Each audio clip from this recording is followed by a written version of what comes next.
उपज्ञानतिमिरान्धस्य ज्ञानञ्जनशलाकया चक्षुरुन्मीलितं येन तस्मै श्रीगुरुवे नमः। जय श्रीकृष्ण चैतन्य प्रभु नित्यानन्द श्री अद्वैत गदाधर श्रीवासादि गौरभक्तवृन्द। हरे कृष्णा कृष्णा कृष्णा हरे हरे, हरे राम राम राम हरे हरे। हरे कृष्ण। तो सभी भक्तों का हार्दिक स्वागत है। हम लोग चर्चा कर रहे हैं भगवद गीता चैप्टर 7 और श्लोक संख्या 20। 20 नंबर श्लोक पे चर्चा कर रहे थे। कामस्तैस्तरितज्ञान प्रपद्यन्त्यन्य देवता तम तम नियममास्थाय प्रकृतया नियता स्वया। So those whose intelligence has been stolen by material desires surrender unto demigods and follow the particular rules and regulations of worship according to their own natures.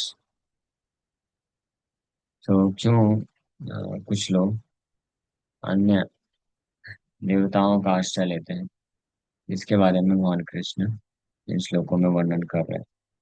तो हम लोग ये इस पे चर्चा चालू कर दिए थे लास्ट टाइम।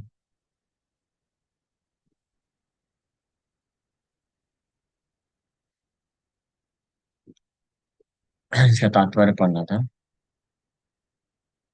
लेकिन एक महत्वपूर्ण चीज यहाँ पे ये है कि हालांकि शास्त्रों में हर जगह क्लियर है, स्पष्ट है बात कि भगवान वासुदेव या कृष्ण परम भगवान है और उनका आश्रय लेना चाहिए।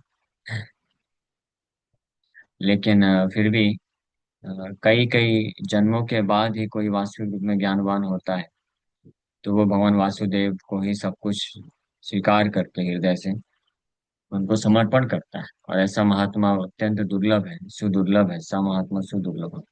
इसका कारण क्या है? तो भगवान बता रहे हैं, इसका कारण है कि ज्यादातर संसार में जो बद्ध जीवात्माएं हैं वो अपने काम वासनाओं से प्रेरित होते हैं, भौतिक इच्छाओं से प्रेरित होते हैं।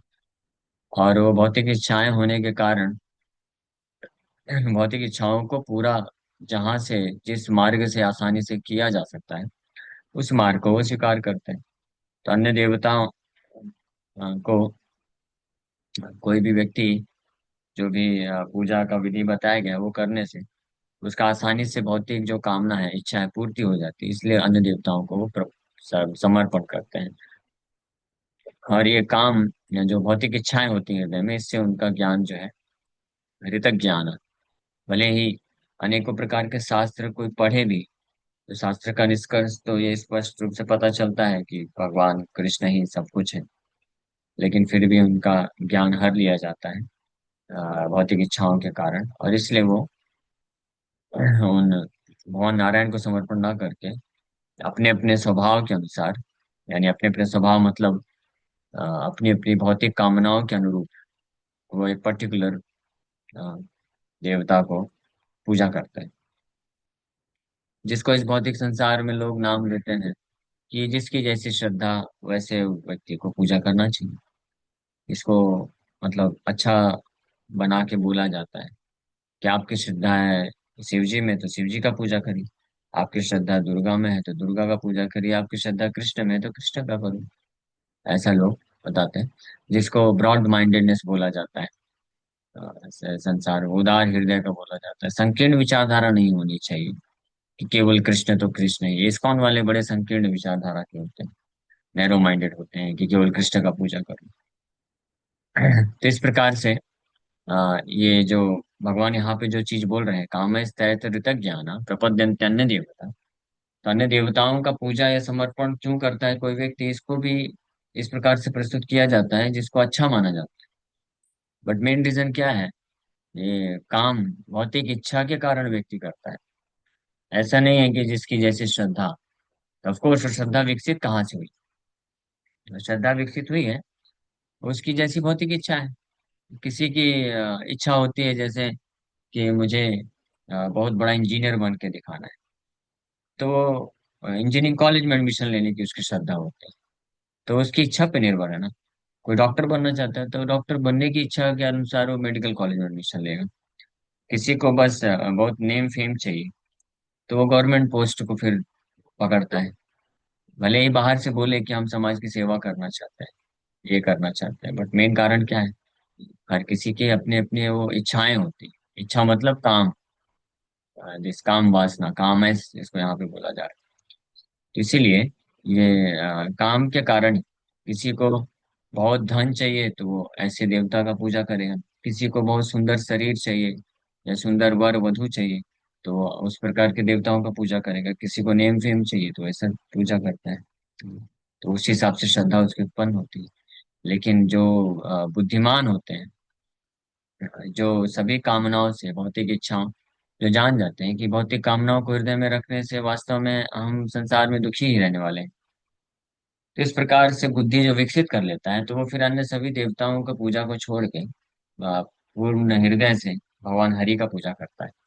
भले ही उसके हृदय में कामनाएं होंगी, बहुत सारी भौतिक कामनाएं हो सकती हैं, लेकिन अगर उसने इस स्तर का भी बुद्धि विकसित कर लिया है कि अल्टीमेटली तो सब भगवान हरि, भगवान कृष्ण के द्वारा ही आता है, तो मैं फिर अन्य जगह क्यों जाऊं? मैं परम भगवान कृष्ण का आश्रय क्यों ना? वहां से उसको बोला जाता है कि ज्ञानवान बन रहा है, और वो फिर भगवान वासुदेव को समर्पण करता है। So those who are freed from all material contaminations surrender unto the Supreme Lord and engage in His devotional service. As long as the material contamination is not completely washed off, they are by nature non-devotees. But even those who have material desires and who resort to the Supreme Lord are not so much attracted by external nature. Because of approaching the right goal, they soon become free from all materialist. In Srimad Bhagavatam, it is recommended that whether one is a pure devotee and is freed from all material desires, or is full of material desires, or desires liberation from material contaminations, he should in all cases surrender to Vasudeva and worship him. ये श्लोक बताया गया है। अकाम सर्व कामो वा मोक्ष काम उदारधि तीव्रेण भक्ति जोगेन यजेत पुरुषम परम। सो जो समस्त भौतिक कामनाओं से मुक्त है तो वो तो परम भगवान को समर्पण करते ही और उनके शुद्ध भक्ति में लगते हैं। जब तक किसी के हृदय में भौतिक कामनाएं होती हैं, भौतिक कामनाएं पूरी तरीके से साफ नहीं हो जाती तब तक वो व्यक्ति जो है एक प्रकार का भक्त कहलाता है, नॉन डिवोटी। लेकिन अगर किसी की भौतिक कामनाएं हैं भी, लेकिन अगर वो भगवान परम भगवान कृष्ण का आश्रय ले लेता है तो वो भी भगवान की बहिरंगा शक्ति से उतना ज्यादा आकर्षित नहीं होता है, क्योंकि वास्तविक जो लक्ष्य है उस तरफ उसने अपना ध्यान लगा दिया है। और इसलिए वो बहुत जल्द ही समस्त भौतिक कामनाओं से मुक्त हो जाता है। जैसे कि मैंने पहले बताया कि अगर कोई इतना बुद्धिमान भी हो जाता है जो ये जान जाता है कि ये भौतिक कामनाएं मटेरियलिस्ट नॉट नेसेसरी, ये अवांछनीय है, हमारे लिए इसका जरूरत नहीं है और ये हमको बंधन में फंसाने वाली है, और इस बात को हृदय में धारण करते हुए ऐसा भक्त परम भगवान कृष्ण का आश्रय लेता है तो वो भी बहुत जल्द सारे भौतिक कामनाओं से मुक्त होकर के भगवान का शुद्ध भक्त बन जाता है। तो इसलिए भागवत में रिकमेंड किया गया है कि चाहे कोई समस्त भौतिक कामनाओं से मुक्त हो, अकामा जिसको बोला जाए, यानी जो शुद्ध भक्तों की स्थिति होती है, या कोई सर्व कामा है, बहुत सारी काम में ये भौतिक इच्छाएं हैं, सर्व काम वा यानी भौतिकवादी व्यक्ति, या कोई मोक्ष कामा है, मुक्ति ही चाहता है, लेकिन अगर वास्तव में उदार थी का मतलब होता है ब्रॉड इंटेलिजेंस, उदार, ब्रॉड माइंडेड, वो तीव्रता से भक्ति योग के माध्यम से परम पुरुष का सेवा करता है, परम पुरुष कृष्ण का पूजा करता है। हाँ, लोग उल्टा समझते हैं, सोचते हैं कि जो केवल कृष्ण के भक्त होते हैं, कृष्ण का पूजा करते हैं, वो बड़े संकीर्ण बुद्धि के हैं। लेकिन यहाँ भागवत में तो दूसरा कुछ बोला गया है कि जो तीव्रता के साथ परम पुरुष कृष्ण का पूजा करते हैं, तो वो संकीर्ण बुद्धि के हैं, बल्कि वो उदार भी है, उदार बुद्धि के हैं। संकीर्ण बुद्धि का कौन है? वो व्यक्ति जो कृष्ण को छोड़ के और अन्य देवी देवताओं का आश्रय लेता है, उसको संकीर्ण बुद्धि का बोला गया। केवल संकीर्ण बुद्धि ही नहीं, ऐसे व्यक्ति को पाखंडी भी बोला गया है शास्त्रों में। अगर कोई भगवान नारायण को और अन्य सभी देवी देवताओं को एक समान स्तर पे देखता है, तो सा पाखंडी भवेत् ध्रुवम बोला गया है पुराण में, नास्तिक कहा गया है। So less intelligent people who have lost their spiritual sense take shelter of demigods for immediate fulfillment of material desires. तो ये गीता के एक और श्लोक में 9 चैप्टर में भगवान बोलते हैं, यद भवति अल्पमेधसाम, जो कम बुद्धिमान लोग होते हैं, जो अपना आध्यात्मिक सेंस, आध्यात्मिक जो क्या बोलते हैं दृष्टि खो बैठे हैं, वो लोग अन्य देवताओं का पूजा करते हैं अपनी भौतिक इच्छाओं को पूरा करने के लिए। Generally, such people do not go to Supreme Personality of God because they are in the lower modes of nature, ignorance and passion. Therefore, worship various demigods. Following the rules and regulations of worship, they are satisfied. The worshippers of demigods are motivated by small desires and do not know how to reach the supreme goal. But a devotee of the Supreme Lord is not misguided, because in Vedic literature there are recommendations for worshipping different gods for different purposes. तो सामान्य रूप से ऐसे लोग जिनकी भौतिक इच्छाएं होती हैं और जो आध्यात्मिक लक्ष्य नहीं जानते हैं, वो परम भगवान के पास नहीं जाते हैं, क्योंकि वो तमोगुण रजोगुण से प्रभावित होते हैं, और इसलिए वो अन्य अन्य देवी देवताओं का पूजा करते हैं और उनके ही पूजा के अलग अलग विधि विधान को करने में ही वो संतुष्ट रहते हैं, क्योंकि ये तुच्छ जो भौतिक इच्छाएं हैं उसी से वो प्रेरित होते हैं। और इस कारण से जब तुच्छ भौतिक इच्छाएं ही उनके मन में पूरा प्रभाव जमा के रखती है, तो इसलिए वो मनुष्य जीवन का जो वास्तविक उद्देश्य है, जो परम लक्ष्य है, वो उसको नहीं समझ पाते हैं। लेकिन जो भगवान कृष्ण का जो भक्त होता है, उसके पास ये ज्ञान भली भांति होता है, तो वो इस चीज से भ्रमित नहीं होता है। बिकॉज इन वैदिक literature there are recommendation for worshipping different God's for different purposes. Example, a diseased man recommended is recommended to worship the sun. Those who are not devotees of the Lord think that for certain purposes demigods are better than the Supreme Lord. But a pure devotee knows that the Supreme Lord Krishna is the master of all. In the Chaitanya Charitamrita it is said, Ekale Ishwar Krishna Sabhabhrityam.